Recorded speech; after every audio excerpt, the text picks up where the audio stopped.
Cough, it can help clear your lungs of mucus, smoke, unwanted viruses, and bacteria, but it can also be a sign of underlying lung diseases and irritate your bronchial tubes. And to help us understand more about this, we've asked our medical expert, Dr. David Winter from Baylor Scott White, to join us. Dr. Winter, tell us more about the cough reflex. Just what happens when you cough?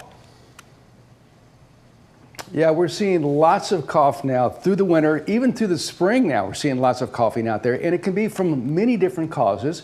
Most common causes are infectious diseases like common cold, influenza, COVID, pneumonia. Seeing lots of that. Can be other things also, though: allergies, asthma, emphysema, pulmonary fibrosis, a lung disease, lung tumors. You got to get the diagnosis right before you can treat it, though, Mark. Well, you mentioned off that long laundry list of potential causes.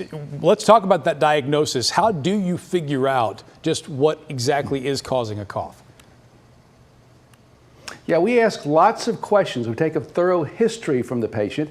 How bad is the cough? When did it start? Getting better or worse? Keep you up at night? Sore throat? Drainage down the back of your throat? Shortness of breath? Cough? Fever? Coughing up mucus? Discolored mucus? All those things can help us with the diagnosis, Mark.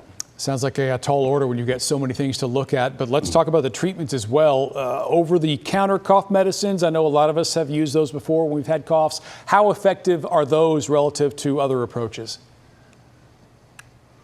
Yeah, if your symptoms are fairly mild, they work pretty well. You want the cough medicine with dextromethorphan, DM, that's on the label. That works pretty well. You have a dry throat that causes a cough, the cough lozenges can work. Now, if your symptoms linger, though, or if they get worse, that's the time to seek medical attention. Let's say you're just someone who just kind of has a little bit of a chronic cough, never really any specific cause that you can kind of come up with. You recommend that someone seek some advice from their doctor if they're experiencing that? Yeah, this is important. We see lots of folks with a cold or flu or even COVID. They're sick for a week or so, and then the cough lingers, even though their other symptoms go away. That's when the cough perpetuates itself. You cough, irritates your bronchial tubes, which makes you cough. You got to get rid of that cough. Easier said than done often, but if you can't get rid of it on your own, time to see a doctor. We use strong prescription cough medicine. Sometimes steroids work, pills or shots, but you got to get rid of that cough. Otherwise, the cough can go on for a long time, and that's not good, not healthy. I had the flu earlier this year, and it felt like I had that cough for weeks afterwards. Sometimes that's just a symptom of an illness you may have had already. Is that right?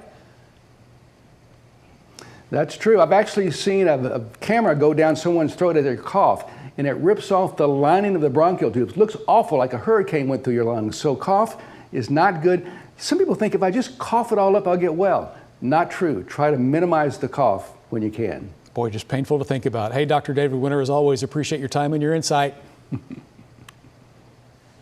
Good to see you, Mark. Thank you. All right.